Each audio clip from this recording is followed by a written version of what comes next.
Welcome, everyone. Good morning to you. Nice to bow, isn't it? It's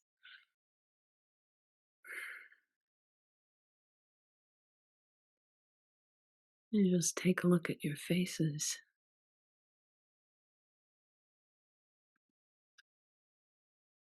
Very, very quiet at my house this morning. So your faces are kind of coming in like flowers on the wind. It's nice. Been very, very quiet.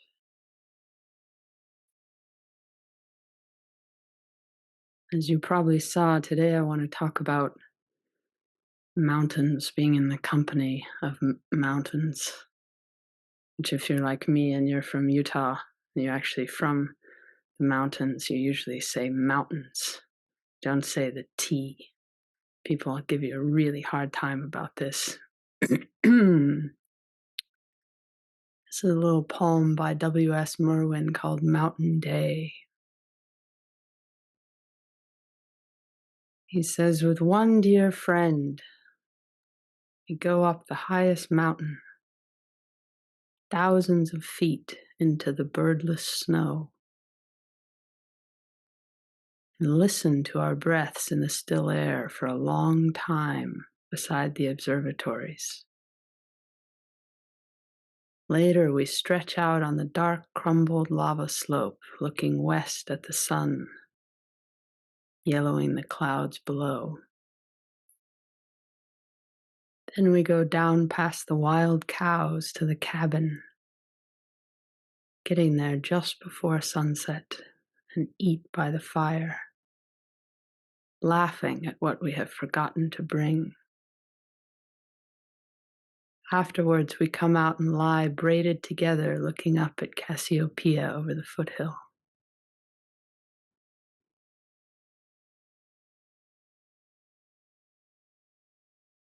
Whether you live in the mountains or not, we're in the company of mountains today.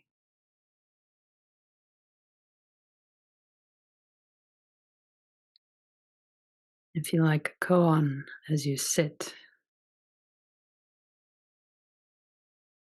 this one says, a monk asked Yunmen, where do all the Buddhas come from? Where does enlightenment come from? Where do we come from? Does anything come from? Yunmen just says, East Mountain walks on the water.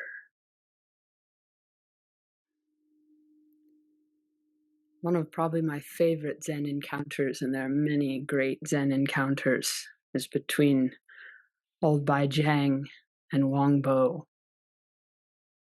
And mountains feature very regularly in koans, which we'll talk about, because everything kind of comes from the mountains. Even when Carl Jung went to go meet the Navajo many years ago, they have the 4 sacred peaks. And the leader looked at him and said, well, don't you see that everything comes from the mountains?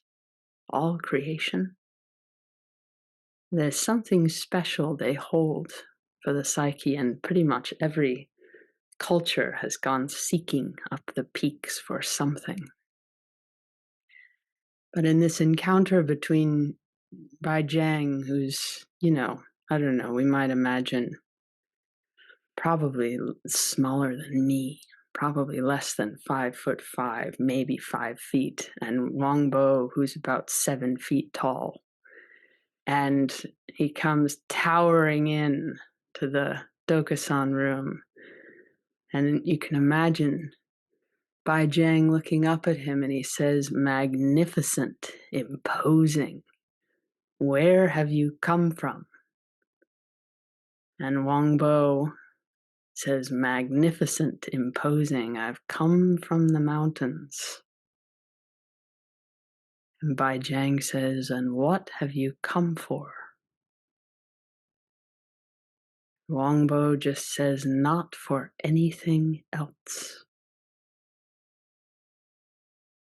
Not for anything else, just this.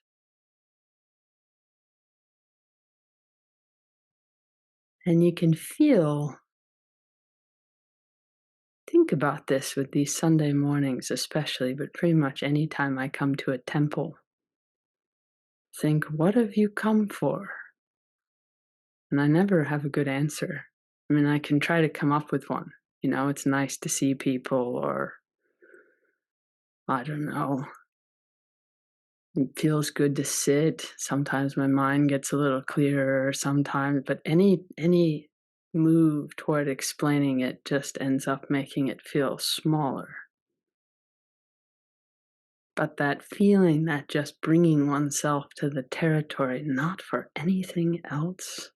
I don't even have a good answer, just this, is a kind of dignity and gravity and uncertainty that feels very much in that magnificent and imposing mountain consciousness, we'll call it. What have you come for, mountains? Not for anything else. And the other part of that, I think, is that the other question, I guess, in that koan that comes to our second mountain koan is the where did you come from? I remember my early PZI retreats going to see a teacher, and they asked me completely sincerely, meaning it wasn't like a Zen trick or a test or anything. We were sitting very close together. They just said, where did you come from? And you can feel when someone really asks you this, like you could reach back for some kind of biographical, I don't know, anything. But I just said, I have absolutely no idea. And it was true. I had absolutely no idea, especially at that moment. This teacher at that time was sitting with students about this far apart. And so there's a kind of raw, radical intensity and intimacy that you just think anything I can reach for at this moment is not going to do justice to whatever's here, not for anything else. And at the same time, you can feel whatever's here is always changing on us. That part of the happening of these questions, someone, Dao Wei, one of the great ancestors, Yuan Wu, who compiled the Blue Cliff Record, was the teacher of a guy named Dao Wei, who was another big ancestor in our tradition. And Dao Wei was clearly a smart guy, but he kind of knew more than he could actually account for in his raw experience. He could tell you about the Dharma, and he could ask good questions, and he could, you know how this often goes. He hadn't quite stepped off the cliff or come right up against things yet. It was still just a little bit out here. And so his teacher gave him the koan, where do all the Buddhas come from? His teacher being Yuan Wu, who compiled the great Blue Cliff Record. And he carried it for a good while, but eventually he overheard Yuan Wu saying to somebody else, if someone had asked me where all the Buddhas come from, I would say a fragrant breeze blows from the south, giving rise in the palace to a refreshing coolness. And somehow Dao Wei got it then. Somehow it reached him, which is interesting, what reaches us. But I think part of it, this is one of those koans one can't really reduce, but that if you even just right now, you offer your attention to anything in your space. Could be your chair, could be your bell, it could be your curtains. That if you offer it for even just a little while, you'll realize that curtains are a happening. They're not a thing. They're curtaining right now. Your wall is walling right now. Your you is youing right now. And you think, well, but what is it? A fragrant breeze blows from the south, giving rise to the palace and the refreshing coolness. East Mountain walks on the water. If you keep company with mountains, you keep company with curtains, you keep company with anything at all, you feel the happeningness of everything at every moment. You can't pin it down. And Dogen, who we don't often talk about Dogen. Dogen gets a little intellectual for us sometimes, I realize, but he loved this koan so much. He wrote a whole sutra, the Mountains and Rivers Sutra, that digs deep into the walking of mountains. And one of the things he says in it is that until you know your own walking, you'll never know mountains walking. And meaning, in a sense, until you know your own happening and kind of let go into something, you let your mind relax into the happening, you won't know the happening of anything else. And I'll read you just a little bit of this because he talks about these mountains and rivers. It's mountains and rivers just before Chan actually are sort of entwined with the rise of Chan and Zen. There was a whole movement called the Mountains and Rivers Poetry or landscape poetry. And the idea was Chinese is very handy, or at least ancient Chinese was very handy in that nouns and verbs weren't really defined. There was no I, and there were no set nouns and verbs, meaning that you could cat or you could curtain just as much as curtains could move or go. And so everything was interchangeable, which basically meant that everything was alive and able to play as part of existence, and that it wasn't really clear, even if you were articulating it, which part you might be speaking of. You were just sort of giving rise to the universe unfolding. And Dogen says these mountains and rivers of the present are manifestations of the way of the ancient sages. Each abides in its own dharma state, exhaustively fulfilling its virtues. When you sit, this is kind of what you're doing. You're abiding in your own dharma state, exhaustively fulfilling your virtues just by way of being. He says, because they are the self before the appearance of any difference, they're free and unhindered. Because the virtues of the mountains are high and broad, the spiritual power to ride the clouds has always entered through the mountains. Spiritual power to ride the clouds and the capacity to follow the wind is ultimately liberated from the mountains. So your capacity to be free comes from the mountains. He says, an ancient said, blue mountains are always walking. The stone woman gives birth to a child in the night. It is because the mountains are walking that they are constant. This walk is swifter than the wind. However, those in the mountains do not sense this, do not know it. Sort of in the way that the Earth is supposedly moving at 67,000 miles per hour right now. 67,000 miles per hour we're moving, but we don't know it because we are it. And part of why I've been thinking so much about mountains is for a couple weeks in January, I got to go to Patagonia in Chile and the Atacama Desert. And I have never been anywhere remotely close to the kind of psychic landscape that Patagonia was. Atacama was quite uh, interesting in its own way, but more than probably any other place I've been to. So Patagonia is pretty much entirely mountains and valleys. That's it. And there are barely even any trees. And the trees that exist are these impressive, gnarly creatures because the wind is absolutely constant. It never stops.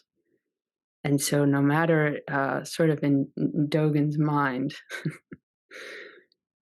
you're always moving. No matter what you're doing, things are moving. And what immediately became clear being there was that it was like stepping out of the human realm into the realm of the gods, because there's civilization in comparison to these peaks and vast landscapes is about this much of a percentage. And it was interesting. It's not that, politics and all the usual things don't factor in, like how much is wool worth, or can you get the pumas to come to your ranch so that people will come to your ranch, or can the humans sort of try, as we do, to impose some sort of will or some sort of containment. But I have never been in a place that so thwarted any human attempt to get a hold of it. In that way, I thought, that's part of the mountain consciousness in us. It's the something that no matter how hard we possibly try, we can't quite get a handle on it. We have to just feel and surrender to it. And a lot of human things that normally would accelerate one's ability to engage, helicopters or small planes or any kind of scaling the peaks, you can't.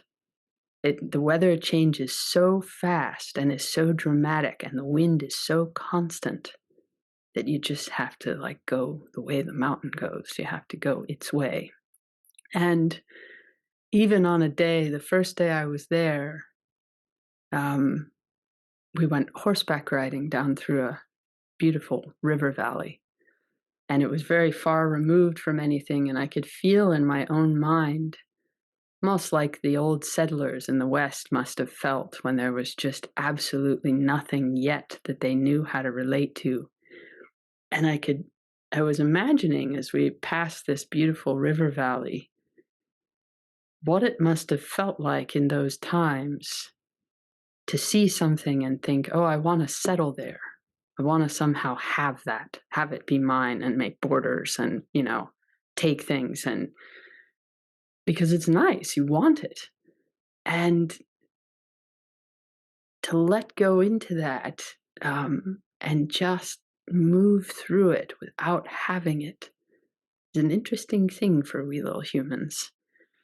And as we're going through this beautiful sunny day, my horse had a colt that apparently they had already separated from it once, but the colt had leapt over 3 fences to get back to the mother and was not giving up so easily. And so my horse kept tapping its little fingers to get back, but nevertheless, we went out, and all of a sudden a hailstorm came from absolutely nowhere, and we are far from camp. And the only thing we can do is sort of batten down the hatches and just get pelted by hail. And of course, it's the day that we did not wear rain pants, because if this is how it works, if you wear rain pants, it doesn't rain. But if you don't, then it definitely will. This is just the law of the universe. And within about 15 minutes, you could feel the horses were like, we don't approve of this hail. We don't approve of the direction we're riding. We don't approve of any of this. The storm left as soon as it had arrived. And pretty much that's the experience of being in Patagonia at any given time. It changes on you. And what was interesting to notice is that maybe this isn't true for you, but I sure notice it. So much of our lives these days are dominated by the human story. And the human story is pretty dramatic right now. So it's not a bad show, but it was interesting to watch what happened in my mind when that was not present, really. And there's a long history and practice, whether you go to the literal mountains, or you go on a long retreat, or you go on a long walk, but this process of somehow finding some way to empty yourself, that nothing else can do it. No other way of negotiating psychologically or conversationally or academically or anything. There comes a point at which you just sheerly must walk until you empty. And the old Chinese teachers, the old Taoist and Chan teachers felt that if you really did that, you could actually live anywhere once you took up enough of a path of emptying. You could be anywhere and find it again. But to be in the presence of actual mountains does seem to help with that emptying.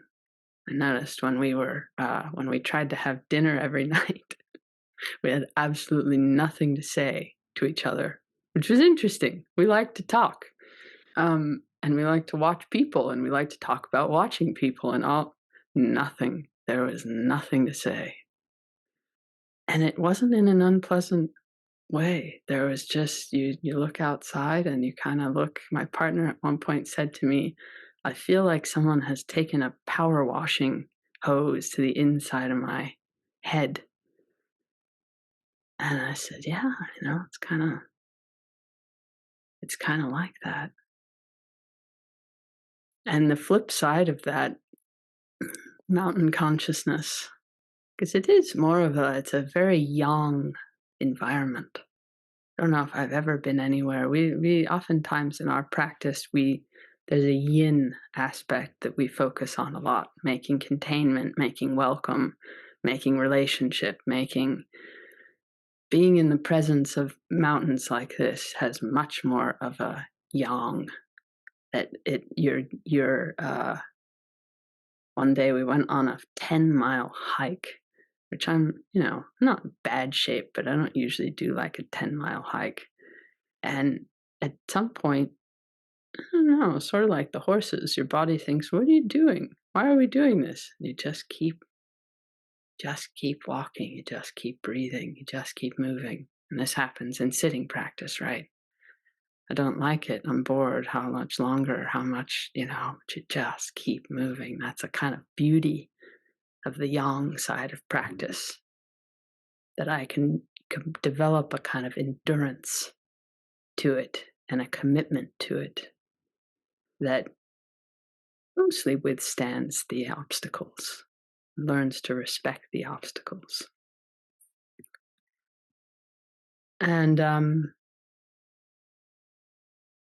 the other side of that human story piece was that we were walking in places where you could look on the walls. These were mountain ranges, small, relatively young mountain ranges of, say, only 12 million years old instead of 65 million years old or something. You think, oh, just a baby mountain range.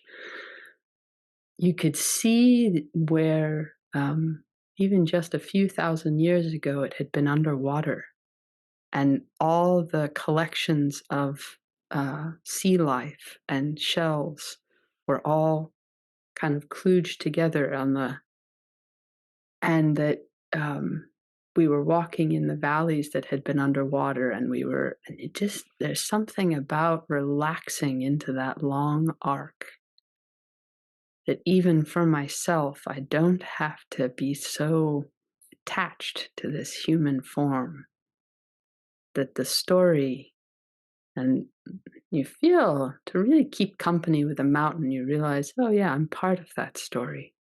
Whatever form I've been, I'm part of that 65 million, 12 million, 3.4 billion, 25 trillion part of the universe. That somehow I know it, even if not in my human form. And there's something, no, steady about taking up that path. I don't have to worry so much about this human story because eventually it'll be underwater and then it'll be above water maybe someday again. And then it'll be crystals and then it'll be fossils and then it'll be, then it'll be the handprints of the indigenous people and then it'll be gone again. And something nice about feeling that these days. Things feel so tenuous and fragile. You think, well, they are. It's tough moving the tectonic plates of the earth around. It's tough moving the tectonic plates of the psyche around. I'll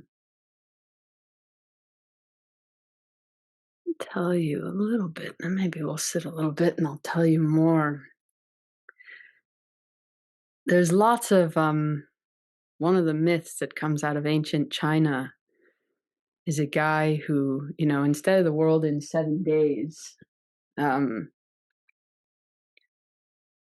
a story that goes, one of the origin stories, I guess, out of the mountains that Chan came from, that Taoism came from, and Chan came from, and the shamans used to go to. They were called the Mountains of the Moon, and the shamans would do a special walk. They would drag their leg to elicit the pity of the mountain spirits, so that the mountain spirits would give them wisdom.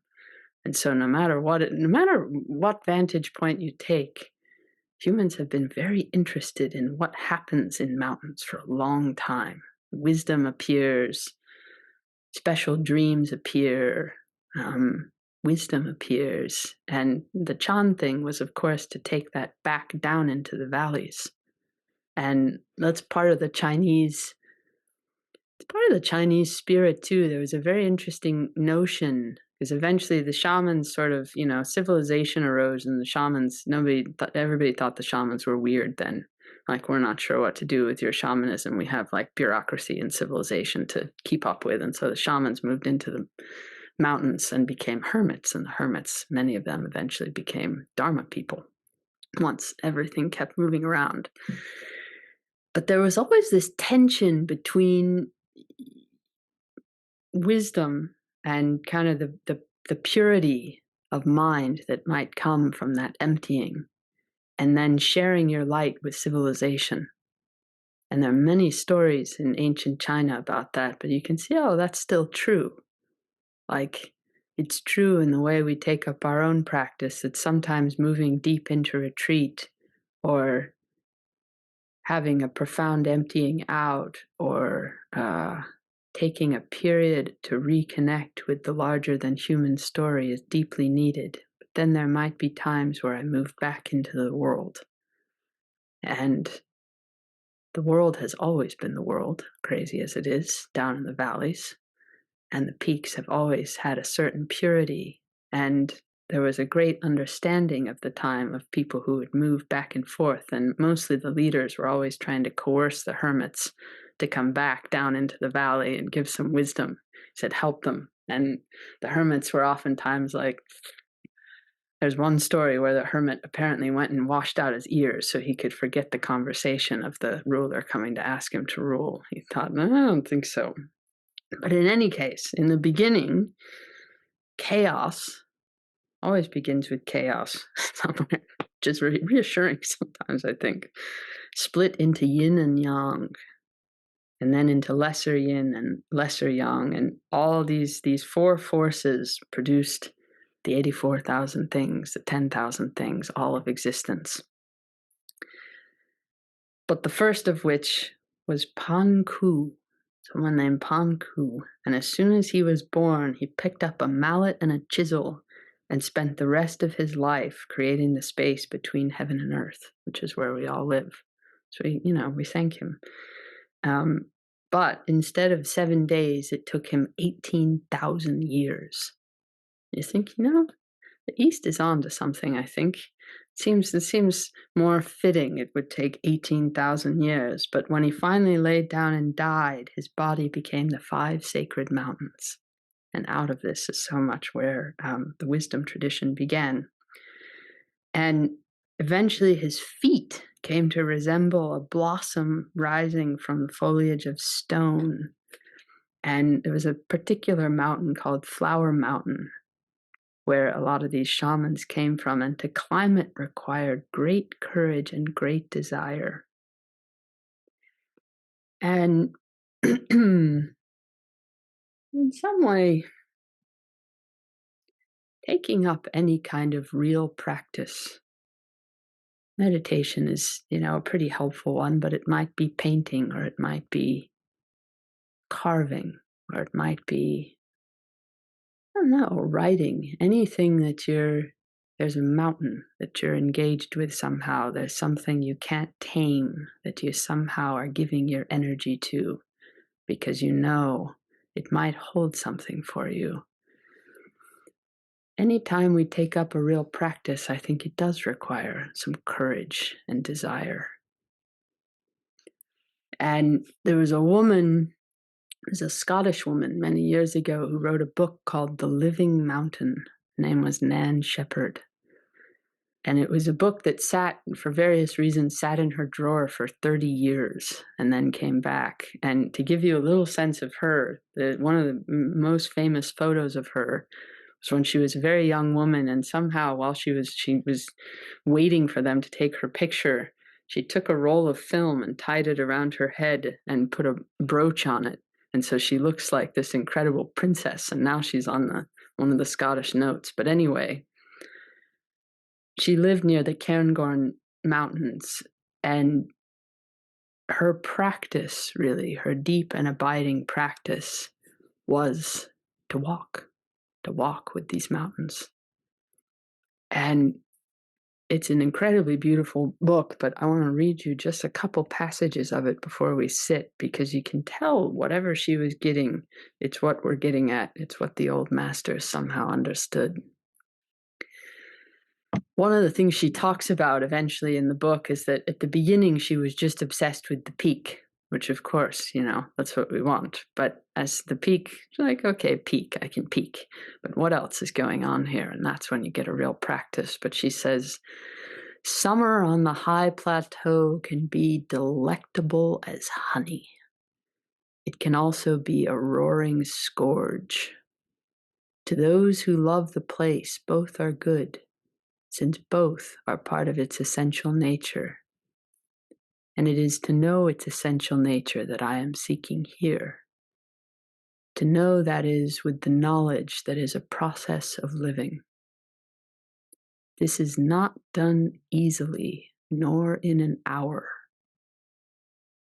It is a tale too slow for the impatience of our age, not immediate enough import for its desperate problems. Yet it has its own rare value. It is, for one thing, a corrective of glib assessment. One never quite knows the mountain, nor oneself in relation to it. However often I walk on them, these hills hold astonishment for me. There is no getting accustomed to them. And this is true of any real practice, right? You sit down, there's no getting accustomed to what might appear. And she has a great love of rivers too, as she starts to explore, because this is where rivers actually begin. Right here on the mountaintop, the clouds come. And again, she says, one cannot know the rivers till one has seen them at their sources.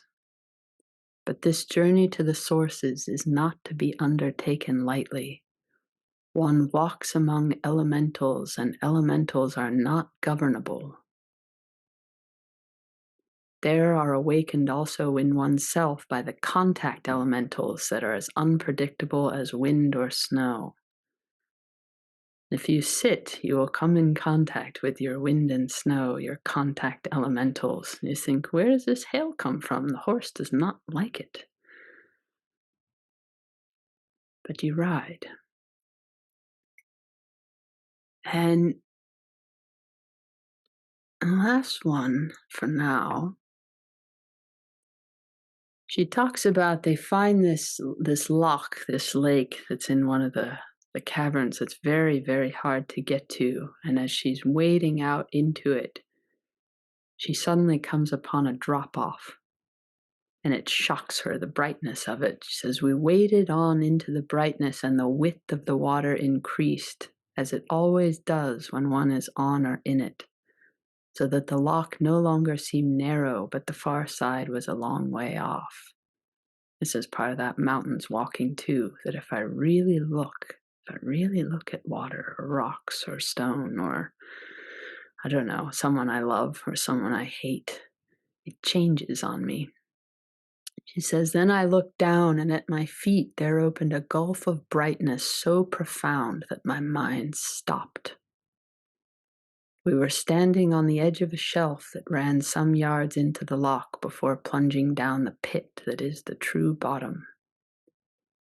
And through that inordinate clearness we saw the depth of the pit. I motioned to my companion, who was a step behind, and she came and glanced as I had down the submerged precipice. Then we looked into each other's eyes and again into the pit. I waded slowly back into shallower water. There was nothing that seemed worth saying. My spirit was as naked as my body. It was one of the most defenseless moments of my life.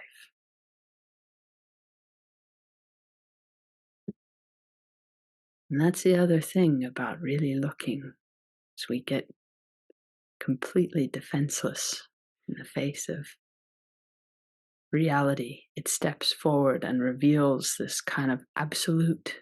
It makes the mind stop.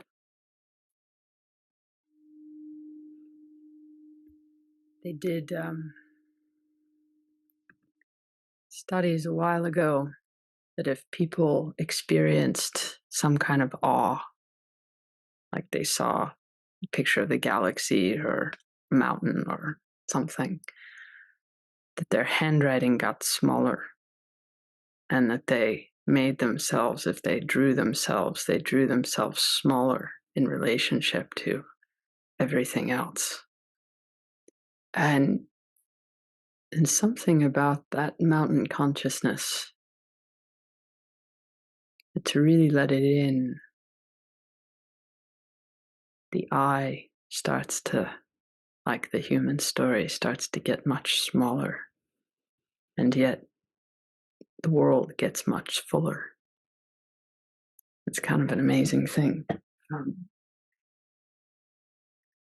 read you just one poem and then hear from some other people. This is from David Hinton's Adventures in Mind and Landscape. Someone called Andre Rexroth. It's called The Reflecting Trees of Being and Not Being. It's How Mountains Walk, I think is the subtitle. She says, in my childhood, when I first saw myself unfolded in the triple mirrors, in my youth, when I pursued myself, wandering on wandering night-bound roads, like a roving, masterless dog, when I met myself on sharp peaks of ice and tasted myself dissolved in the lulling, heavy sea, in the talking night, in the spiraling stars, what did I know? What do I know now of myself, of the others? Blood flows out of the fleeing nebulae and flows back, red with all the worn space of space, old with all the time of time. It is my blood. I cannot taste in it as it leaves me more of myself than I did on its return. I can see it in the trees of silence and fire. In the mirrors on its waves, I can see faces. Mostly they are your face. On its streams, I can see the soft moonlight on the Canal du Midi. I can see the leaf shadows of the plane trees on the deep fluids of your eyes, and the golden fires in the lamps of years. The eye gets pretty small, doesn't it? And Nan Shepherd, one of the last things she says is that you can tell this silence was very dear to her. The silence that comes when you just fall into the mountain. It can be a roaring silence of rivers and waves and all sorts of things, but it's a certain kind of silence that's the absolute in everything. And she says the presence of another person does not detract from, but enhances the silence if the other is the right sort of hill companion. You can feel this in just now when we sit together. We're the right sorts of hill companions. The perfect hill companion is the one whose identity is for the time being merged into that of the mountains as you feel your own to be. Then such speech as arises is part of a common life and cannot be alien. To make conversation, however, is ruinous. To speak may be superfluous. You can feel that when you're with someone and things like clouds, the words just arise because there isn't a particular self that's trying to form. And let's see, there's someone I want to ask. Michelle Riddle, you have anything you'd like to say? I like that. To speak may be superfluous. What would you like to say? Not by accident, that pairing, No pressure. Oh, two quick things. The awe of mountains. When I was a young person in college, I made a rash decision to go to Alaska with someone I didn't know. And I so strongly remember the experience of flying into the Anchorage airport, I think it was, and seeing the Alaskan mountains for the first time. Really, I had never seen that kind of mountains before.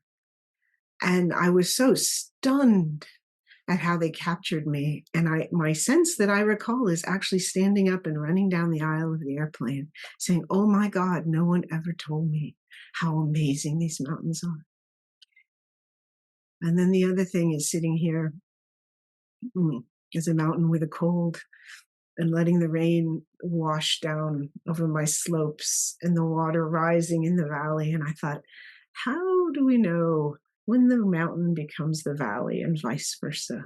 We can never really draw that line. So thanks. It's been nice sitting here today. Sorry. Eduardo, wonder, you're the master of Chile in our, I've been kind enough to be in your country, which is the only place I've been that people were so interested to talk about their dreams more than anywhere else I've ever been. You want to say anything about anything? Yes, thank you. Thank you, Tess. I was born in Patagonia, but as a child, I always heard about the dampness, the cloudiness, the difficulty of living in Patagonia, the wind.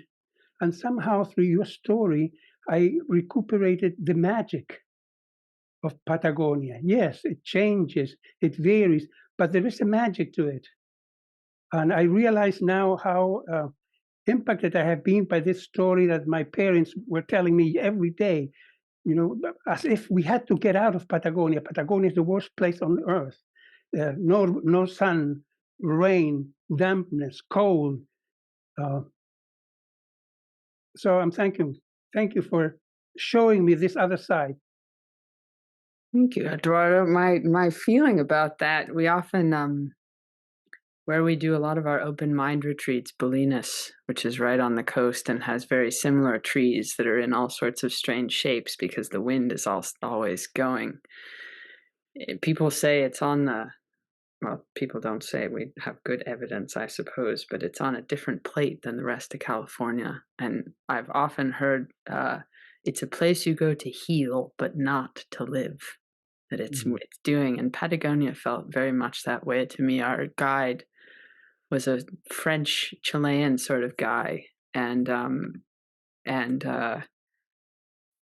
his mind, he'd had a pretty tough life, and his mind was very, very busy. And he said being there for the last few years has really changed him for that reason. But all the people who stay there have kind of an expat vibe. They're not nestled in. There's nowhere to nestle in. John Joseph, would you like to say anything? You mentioned East Mountain Walks on Water, and it's one of my favorite koans too. I just before I came in, I took my dog out walking through what they call Mayakama Mountains, which you from the Rockies would not call these mountains, but it's just the puddles forming in the breaks in the road and just splashing through the puddles. And but I was thinking right now in my life, my father-in-law is in the hospital, and I visited him yesterday, and I've known him for almost 40 years now, and I just sitting there looking at him. He broke a rib, and he's barely moving, barely talking. How he's changed in those 40 years, and I was thinking about how his journey across the water, and where the water ends and where the sky maybe begins. I don't know, but that's what I've been thinking about. Thanks, John. Yeah, I think there are many ways we sort of touch that vastness. Last week when I was here before I gave Michelle my cold, I mentioned my old cat was sort of on his way out, and indeed he was. But when I came out of the temple, he'd been having a very hard time breathing, and as I mentioned, I had that koan of, should we help him out? Should we take him to the emergency vet? Should we, what's the right thing to do? And when I came down from the temple last week, I picked him up and I went to go sit with my partner to talk about it, thinking maybe now. And he fell into the deepest, stillest, most peaceful sleep. And he stayed there for like 2 hours, which not only answered the question, but was sort of I could feel him making his way up to that precipice, that drop off. And the next morning, it definitely seemed like it was time, and our vet was kind enough to be willing to come to us because there was a sort of peaceful quality, even though it was time. And I could feel all he wanted was for me to just rest the back of my hand against the back of his shoulder. That he wasn't up for being cuddled, he wasn't up, but as soon as I would move, he would start to look around. And so there was a kind of just for hours on Monday morning, I just sat with my hand against the back of his back as he was we were feeling the vastness, and that felt like that kind of where the earth meets the sky of the mountain, and the kind of solidity in my own being, and that we have when we're standing at the precipice with anything, really. The precipice of a conversation, the precipice of knowing our life is about to change, the precipice of saying something that's hard to say. Like there's that mountain that's here, but it's moving, but it somehow is the place where everything meets. It's a beautiful place to be. Let's see. George, Foy, you have anything you want to say about mountains or anything else?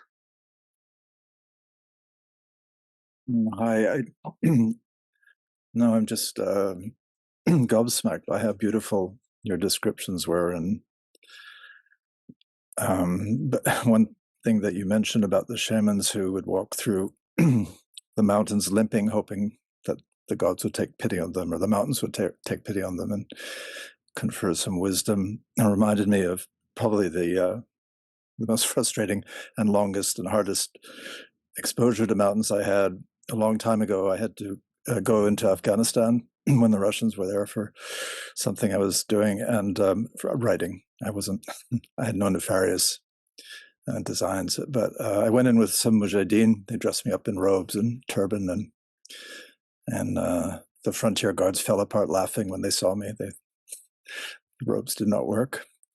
Anyway, we went deeper and deeper into the Hindu Kush, and I had these new hiking boots that I had not broken in properly, and I soon developed blisters, and it was late fall, and the mountains were starting to get white, and the mujahideen were in sandals, and they were dancing up and down the paths and escarpments, and I was limping and not getting any wiser, and we finally got to a place where the paths diverged, and I had no interpreter or backup, and nobody spoke any language I spoke, and I didn't speak Dari. And finally, I managed to communicate with the captain of this group, which it was a convoy bringing in ammunition. There were lots of mules with whom I seemed to communicate better. But we knew some. We both knew a little bit of Arabic, and finally, anyway, to make a long story short, he said, if you come with us, it's going to be another month, and I didn't have a month, so he detailed 2 guys to take me back, and these guys were. I really didn't trust them. One looked like an evil goat, and the other would laugh every couple of minutes. He'd just start chuckling and laughing for no apparent reason, except maybe me. And we went at night because apparently there were snipers around, and it was starting to be getting very close to full moon, and it was just surreal and beautiful and frightening, these bigger and bigger peaks and snow covered, and the moon getting bigger and bigger in this indigo sky. But from where the moon was coming up, I could tell we were not going north and east into Pakistan. It seemed like we were going north and west back into Afghanistan. And I started panicking because the Russians were offering the equivalent of $50,000 for the head of any Western journalist. And I became convinced that Goat and the laughing guy were going to collect their reward. And I was in greater and greater pain, limping harder and harder, going through the night under this beautiful, beautiful indigo sky and a full moon and these massive, awe-inspiring white peaks, and in total fear that they were going to kill me. And I remember walking for 2 nights with a big rock in my hand, thinking, well, if they turn around and point their assault rifles at me, well, I guess I'm not going to go quietly. I'm going to throw the rock at them or something. And that was kind of the only two things that were touching me then were my total fear of dying and this beautiful indigo sky and full moon and these peaks all around, and the total lack of answers, which every time I go into the mountains, the big mountains, I expect answers because there's so much awe and so much beauty there, and all I get are questions. And that's it. Thank you. You made it, obviously. Yeah, spoiler alert. There are regular adventures, and then there are George's adventures. This is something I've come to learn about. It's true, though. I mean, it's interesting what you're saying. How you hear this in a lot of our miscellaneous koans. You get things like "save the person jumping out of the Twin Towers," or "save the person," "save the Earth," "save the," like, can I fully enter whatever my situation might be, however however dire I imagine it is or isn't, and somehow the moon is there, somehow there's life there, as I was saying with the cat, or with any of the hardships in life, there's still all of life is somehow present and it's there for us. So thank you, George.